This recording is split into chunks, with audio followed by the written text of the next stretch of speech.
할렐루야. 오늘도 우리에게 하나님의 큰 은혜가 부어지는 그런 귀한 은혜 시간 되시기를 주님의 이름으로 축복합니다.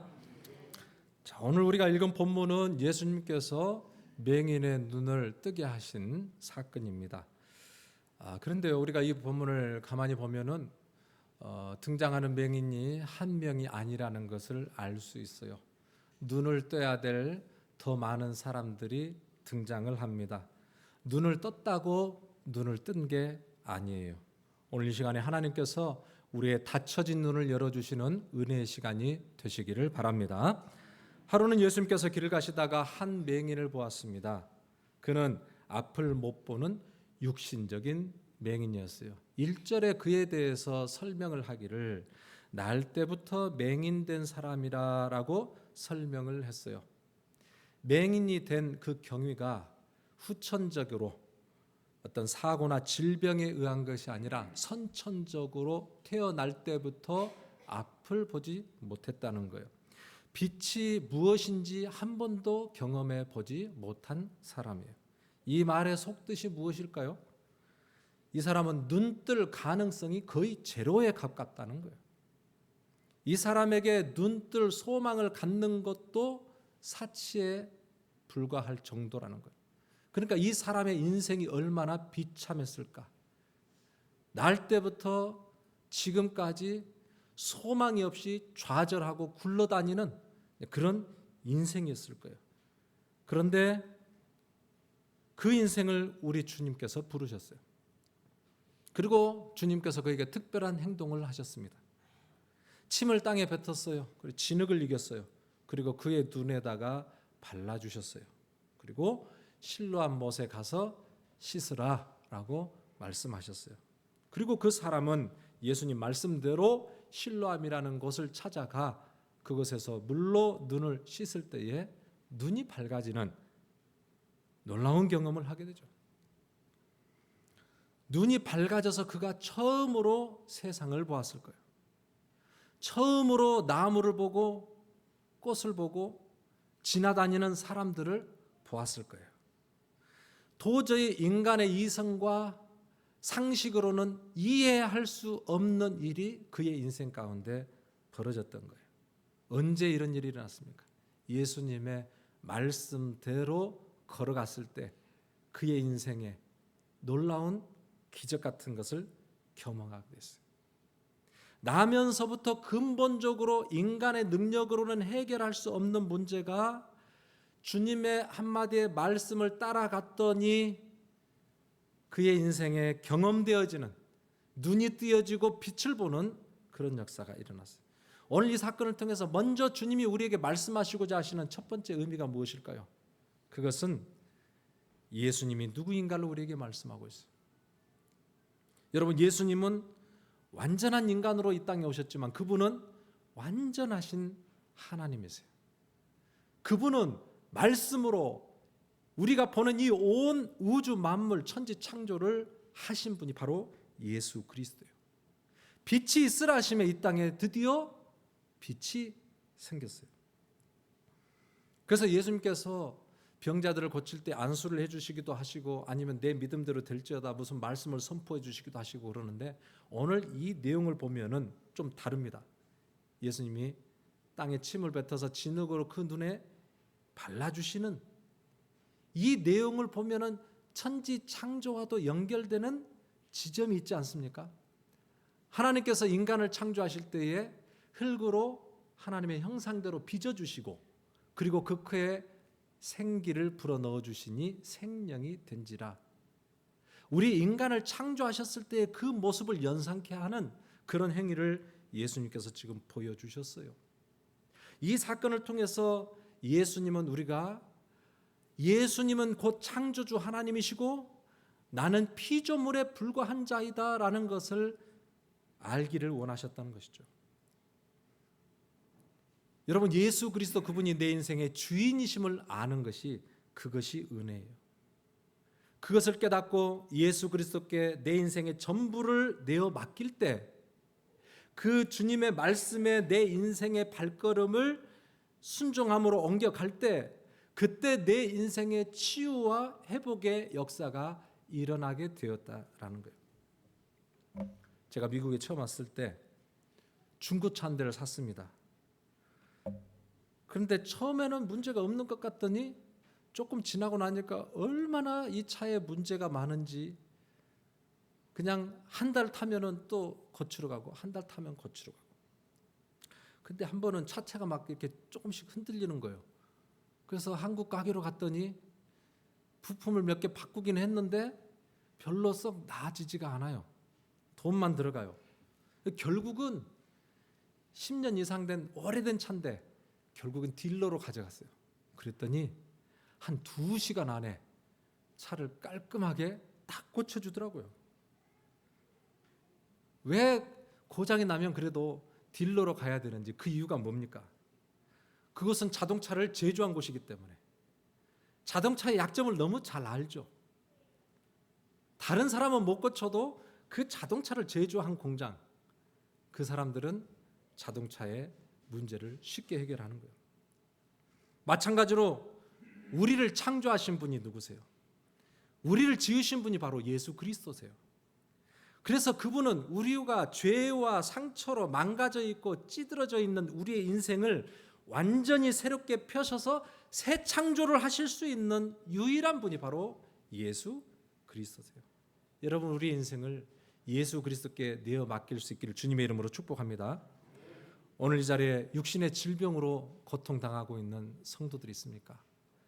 아니면 끝을 알 수 없는 그 인생의 지리한 터널 가운데 여러분 절망하고 있는 자들이 있습니까? 오늘 주님은 우리에게 다가오셔서 우리의 눈을 밝혀주시기를 원합니다. 실로암의 놀라운 기적이 오늘 저와 여러분들의 인생에 경험되어지기를 주님의 이름으로 축복합니다.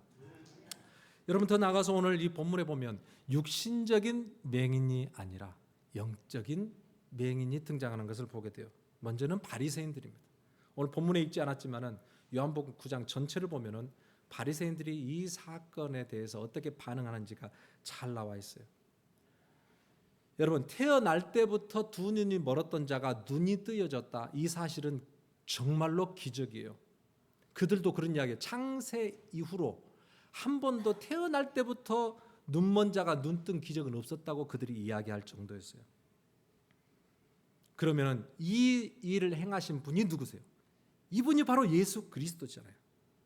그럼에도 불구하고 이 바리새인들이 성경을 끄고 그래도 메시아를 기다리고 있었다고 하는 바리새인들은 예수님을 오히려 비난합니다. 그 비난하는 이유가 그 다음에 나와 있는데, 이 사건을 행한 날이 안식일이었다는 거예요.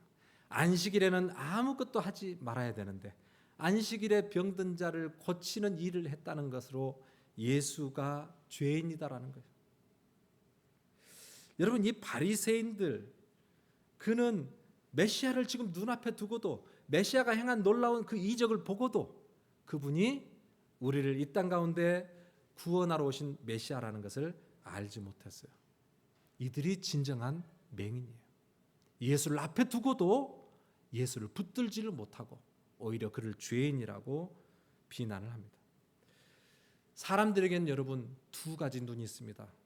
영적인 눈이 있고 육신적인 눈이 있어요. 육신적인 눈은 지금 우리가 눈을 떠서 가시광선이 비춰주는 이 세상을 보는 눈이에요. 그러나 영적인 눈은 육신적으로 볼 수 있는 이 세상 이후에 그 뒤에 숨겨져 있는 하나님이 역사하시는 세상을 보는 눈을 이야기합니다.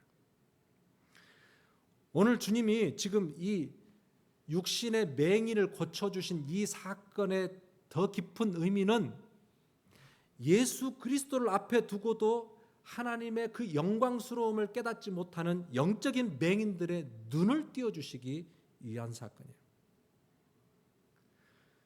여러분, 영적인 눈을 뜨는 게 매우 중요합니다. 구약의 이사야 선지자가 영적인 눈뜸 사건을 경험하게 되는 일을 여러분 아실 거예요. 그가 성전에 들어갔다가 놀라운 것을 경험합니다. 높이 들린 보좌 위에서 하나님의 그 옷자락이 성전까지 쫙 내리틀어져 있는 것을 그가 보게 돼요.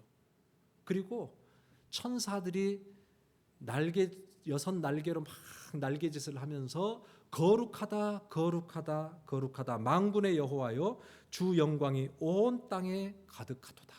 그 찬양이 울려 퍼지면서 문지방이 막 터지면서 연기가 구름이 막 올라오는 것을 그가 보게 돼요. 평소에 그는 한 번도 꿈꾸고 보지 못하고 경험하지 못했던 상황을 그가 보게 되었어요. 자, 그랬을 때 이 이사야의 반응이 어떠했는가? 이사야가 와, 신기하다, 정말 놀랍다, 대박이네, 야, 놀라운 것을 내가 봤어. 여러분, 이런 반응이 아니라 뭐라고 했어요? 화로다 나는 죽게 되었도다, 그렇게 이야기를 해요. 죽게 되었다고 그가 이야기를 해요. 이사야서 6장 5절 보니까 화로다 나여 망하게 되었도다. 나는 입술이 부정한 사람이요 나는 입술이 부정한 백성 중에 거주하면서 만군의 여호와이신 왕을 베었음이로다 하였더라. 지금 이사야가 거룩하신 하나님, 영화로우신 하나님을 그가 볼 때에 누구를 보게 되었냐면 자기 자신을 그가 들여다보게 되었다는 거예요. 영화로우신 그 하나님 앞에 서 있는 비교할 수 없는 자신의 그 누추함을 그가 보게 되었다는 거예요. 예수 믿고 하나님의 자녀가 되었다는 것은 영적인 눈이 뜨여졌다는 거예요. 영적인 실상을 보는 세계가 열렸다는 거예요. 이게 하나님의 자녀가 되었다는 거예요. 날 위해서 십자가에서 죽으신 그 영원하신 하나님의 그 사랑 앞에 아무것도 아닌 나를 위해서 하늘의 그 영광을 쏟아 부어주신 그 하나님의 사랑 앞에 털썩 무릎을 꿇게 되고 주님의 그 사랑 앞에 우리가 감격하게 되고 무릎 꿇게 되고 회개하게 되고 그 은혜를 누리게 되는 거예요. 여러분, 촛불 아래서는 뭐가 잘 보이지 않아요. 얼룩이 잘 보이지 않아요. 점들이 잘 보이지 않아요. 그러나 밝은 태양빛 아래로 나가면 얼마나 더럽고 많은 티들이, 얼룩들이 져 있는가. 태양빛 아래 가면 다 보입니다. 마찬가지로 우리가요, 나는 좀 괜찮고 나는 좀 의롭고 나는 좀 선하고 또 괜찮다고 생각을 하는 것은 촛불 아래에 있기 때문에요. 그러나 여러분, 정말로 그 영광스러운 빛 앞에 예수 그리스도의 그 은혜 앞에 나아가게 되면 내 자신의 영적인 모습이 그대로 추악하고 더럽고 남들보다 더 낫지 않은 나의 영적인 실상이 보여지게 된다는 거예요. 이사야는 선지자였어요. 남들을 가르치는 자였어요. 그러나 그 영광스러운 하나님의 은혜 앞에 그는 털썩 무릎 꿇었어요. 화로다 나여 망하게 되었도다. 자기의 실존을 깨닫게 될 때에 그는 한평생 주님의 은혜에 이끌려 죽음을 각오하고 주의 사역을 감당하는 그런 귀한 사역자가 되었어요. 여러분, 바리새인들 보세요. 바리새인들은요, 이 당시에 누구보다 하나님의 말씀, 율법을 지켰던 자들이에요. 남들 우습게 여겼던 자들이에요. 그러나 여러분, 그들이 영안의 눈이 띄어지지 않으니 예수 그리스도를 자기들보다 더 못한 죄인으로 보였고 자기들 안에 감추어져 있었던 그 흉악한 죄악들을 끝내 보지 못했다라는 것입니다. 여러분, 그러고 보면은, 오늘 이 사건을 보면은 저와 여러분들이 얼마나 큰 은혜를 누리고 있는 자들인지를 모릅니다. 여러분, 사실 우리가 예수 그리스도께서 십자가에 달려 죽으신 사건을 보았습니까? 도마처럼 부활하신 예수 그리스도 옆구리에 손을 놓아 봤습니까? 여러분, 사도 바울처럼 천국을 경험한 그런 적이 있습니까? 우리는 아무것도 경험해 보지 못했어요. 그럼에도 불구하고 예수 그리스도의 죽으심과 부활이 깨달아지고 그분이 날 위해 이 땅에 오셔서 날 위해서 십자가에서 영원한 생명을 우리에게 주셨다고 하는 그 천국의 은혜가 믿어진다는 것, 여러분, 이것은 세상 어느 것으로도 살 수 없는 그런 값비싼 은혜인 줄로 믿습니다. 평범하지 않는 은혜예요. 대수롭지 않는 은혜예요. 세상 한가운데 있지 아니하고 거룩한 곳에 와서 하나님을 예배하는 이 자리에 설 수 있다는 것이 여러분, 하나님의 특별한 은혜와 섭리 가운데 있다는 것입니다. 여러분, 이 은혜를 귀하게 여기고 감사하며 누리며 살아갈 수 있기를 주님의 이름으로 축복합니다. 더 나아가서 보면요, 더 심각한 영적인 맹인들이 또 있습니다. 바로 예수님의 제자들이에요. 2절 우리가 다 함께 읽어볼까요? 시작. 제자들이 물어 이르되 라삐여, 이 사람이 맹인으로 난 것이 누구의 죄로 인함이니까? 자기니까? 그의 부모니까? 한평생 앞을 보지 못하고 절망 가운데 살아가고 있던 이 맹인을 앞에 두고 지금 제자들이 하는 이야기가, 보세요. 저 사람의 죄로 인함이니까? 제 부모의 죄로 인함이니까?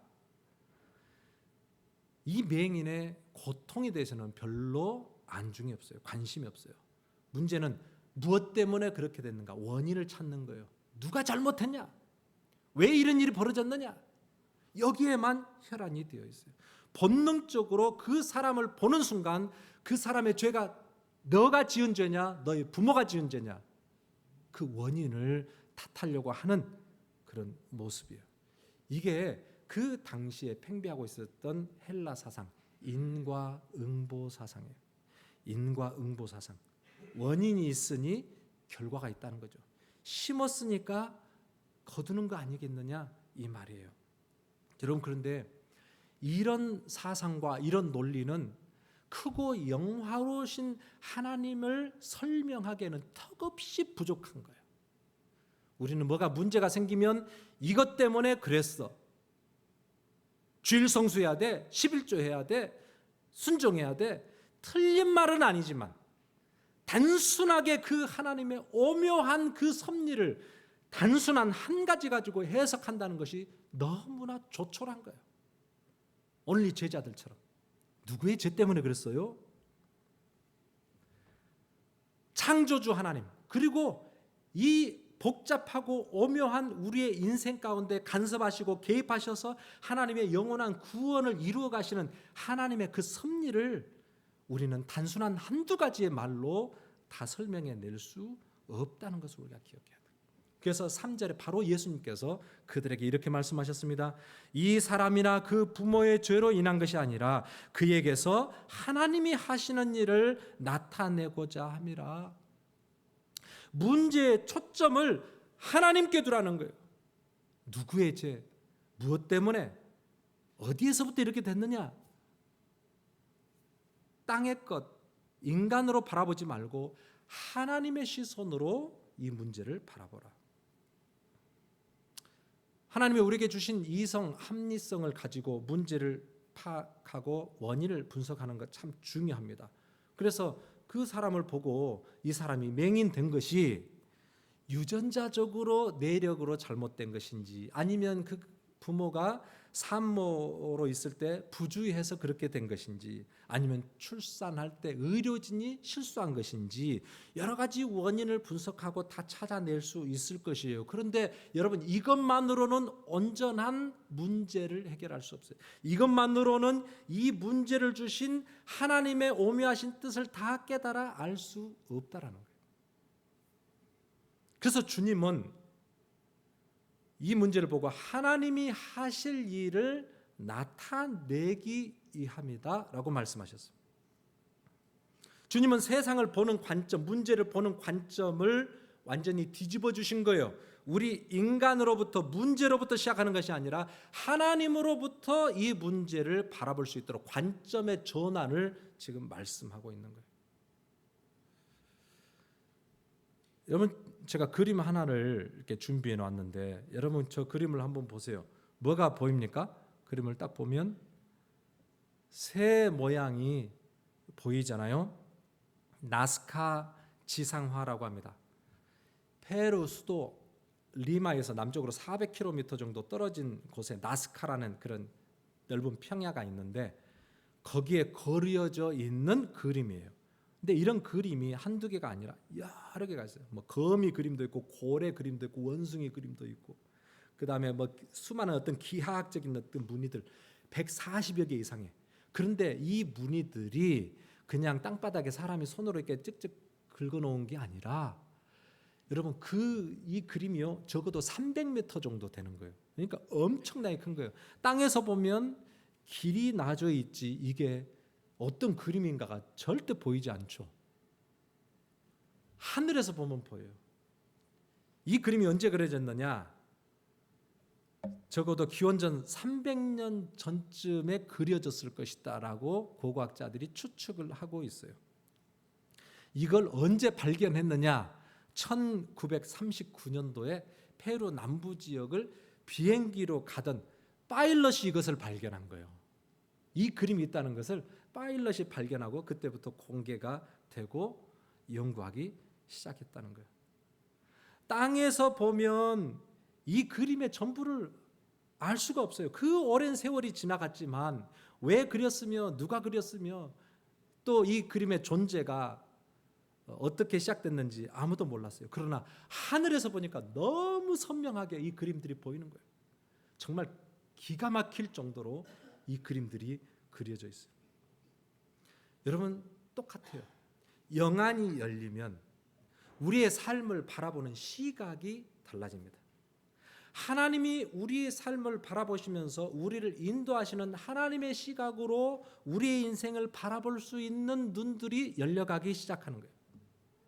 아무리 육신적인 고통과 질병과 문제 때문에 우리의 인생이 막혀 있다 할지라도 이것이 누구 문제냐, 누구 탓이냐, 이 세상의 사상에 붙들리지 아니하고 그 문제를 통하여 일하실 신실하시고 선하신 하나님을 소망하게 돼요.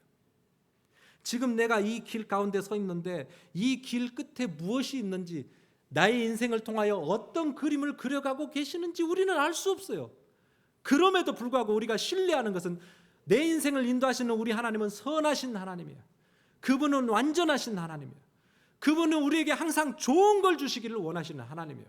그래서 내가 내 인생을 여호와 하나님께 의탁하고 그분이 내 인생을 인도해 주시라고 그분께 기대하고 그분께 소망하고 한 걸음 한 걸음을 믿음으로 걸어 나갈 때, 그때 하나님이 하실 일들이 우리의 삶을 통하여 언젠가는 드러나게 된다는 거예요. 그래서 신앙생활이란 내 생각과 내 판단 기준, 세상의 어떤 원리로 우리의 인생을 보는 게 아니라 하나님의 시각과 하나님의 말씀으로 내 삶을 투영해 해석해 보는 능력. 성경에 보면 수많은 우리의 믿음의 선배들이 이렇게 살았어요. 아브라함을 보세요. 아브라함이 갈 바를 알지 못했지만 그가 본토 친척 아비집을 떠나 내가 내게 지시할 땅으로 가라. 인생의 방향을 송두리째 바꾸는 그런 위험한 모험을 시작을 했어요. 100세 때 주셨던 정말로 귀한 아들을 하나님께서 바치라 그랬었을 때 그는 말씀에 순종해서 모리아산에서 칼을 들어 죽이려고 했어요. 왜 그랬을까? 하나님이 하실 일들을 소망으로 바라봤기 때문에. 요한복음 8장 56절에 보면 이렇게 말씀하셨어요. 너희 조상 아브라함은 나의 때 볼 것을 즐거워하다가 보고 기뻐하였으니. 여러분, 구약의 그 아브라함의 이야기를 예수 그리스도께서 해석을 해주셨어요. 그 아브라함이 어떻게 이런 삶을 살 수 있었느냐 우리는 잘 알지 못하잖아요. 아브라함은 무엇을 봤어요? 나의 때, 예수 그리스도 때에 그리스도께서 이루어 가실 그 하나님의 나라를 바라보면서 그의 인생을 하나님께 내어 맡기고 자기의 자식을 하나님께 내어 드릴 때 하나님께서 하나님의 아들 예수 그리스도를 이 땅 가운데 보내주시는 그 놀라운 기적 같은 사건을 그가 경험하게 된 거예요. 아브라함만이 아니죠. 모세도 마찬가지예요. 히브리서 11장 26절에 보면 이렇게 설명했어요. 그리스도를 위하여 받는 능력을 애굽의 모든 보화보다 더 큰 재물로 여겼으니 이는 상주심을 바라봄이라 그랬습니다. 여러분, 모세가 예수 그리스도께서 주실 그 상급을 바라보면서 그의 인생의 고난도 능력도 넉넉하게 그가 감당했다는 거예요. 바로의 공주로서 그는 가만히 있으면 여러분 애굽에서요 모든 것을 다 누릴 수 있는 부귀와 영화와 모든 안락한 삶이 있었지만 그는 그것을 다 내어버렸어요. 다 내어버렸어요.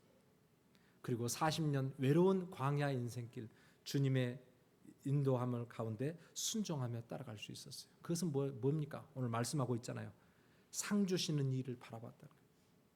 여러분, 나에게 주실 그 영광스러운 면류관을 우리가 바라볼 때에 오늘 우리가 살아가면서 때로는 힘들고 때로는 억울할 때도 있지만 그럼에도 불구하고 그 길을 광야의 40년의 그 길을 묵묵히 걸어갔던 모세처럼 우리도 그 영광스러움을 보게 되면 이 땅의 것이 아니라 하늘에 속한 하나님의 그 영광스러움을 경험하게 될 때에 우리는 이 땅 너머에 있는 하나님을 소망하며 고난을 이겨내며 갈 수 있는 것입니다. 여러분, 오늘 이 시간에 우리의 영안이 열려지기를 주님의 이름으로 축복합니다. 내 눈이 열려지면 하나님의 눈으로 내 인생을 바라보면 인생이 완전히 재해석됩니다. 여러분, 과거만이 아니라 미래를 소망하면서 긍정적인 삶으로 우리의 삶이 바뀌게 됩니다. 여러분, 이 노래를 들어보셨을 거예요.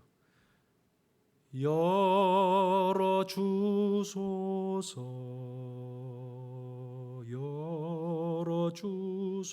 열어주소서, 내 눈을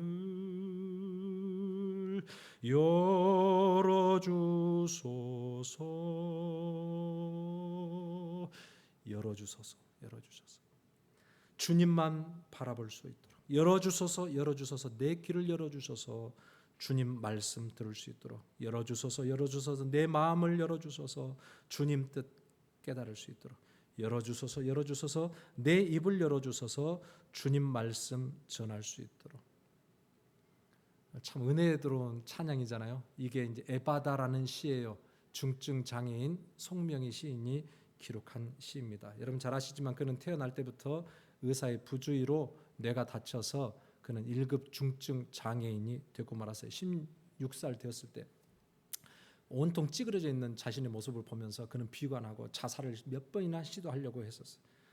하나님을 원망하고 부모도 미워하고 자신의 인생을 비관하고 그러던 어느 날 그가 예수 그리스도를 만나게 되었어요.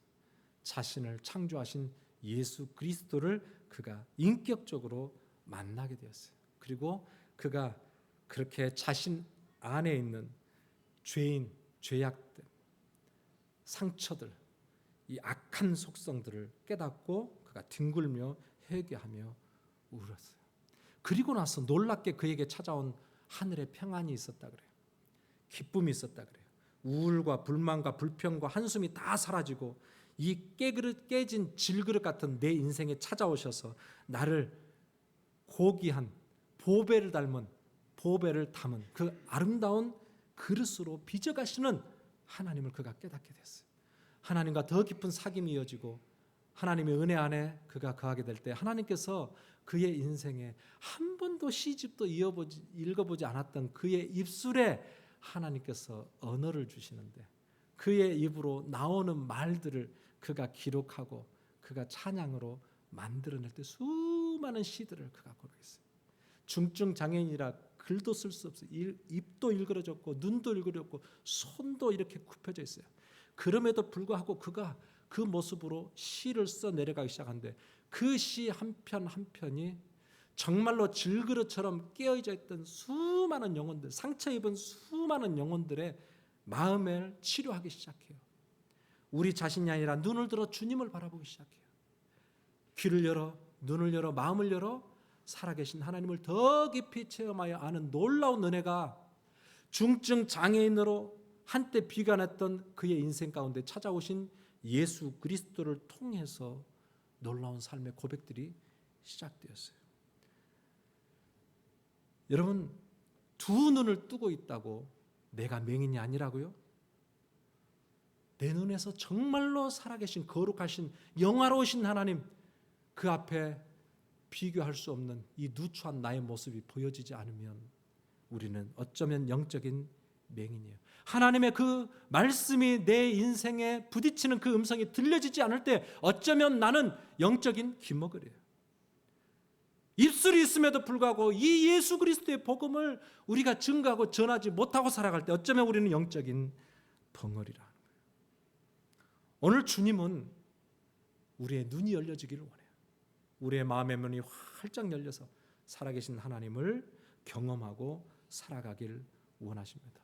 여러분, 예배로 모일 때마다 거룩하신 하나님의 은혜를 경험할 수 있기를 바랍니다. 우리의 삶의 순간순간, 삶의 깊은 곳까지 간섭하시는 하나님의 이 놀라운 은혜의 손길을 바라볼 수 있는 영적인 시력이 회복될 수 있기를 바랍니다. 그래서 오늘 이 말씀이 저와 여러분들에게 적용이 되고 우리 가정에 적용이 되고 우리 교회 가운데 적용이 되어 영안의 눈이 열려 우리 삶 가운데 가득 임재하시는 하나님의 그 거룩하신 옷자락을 바라보며 거룩하신 하나님을 예배하며 그렇게 승리하며 살아갈 수 있는 저 여러분들 되어지기를 주님의 이름으로 축복합니다. 아멘.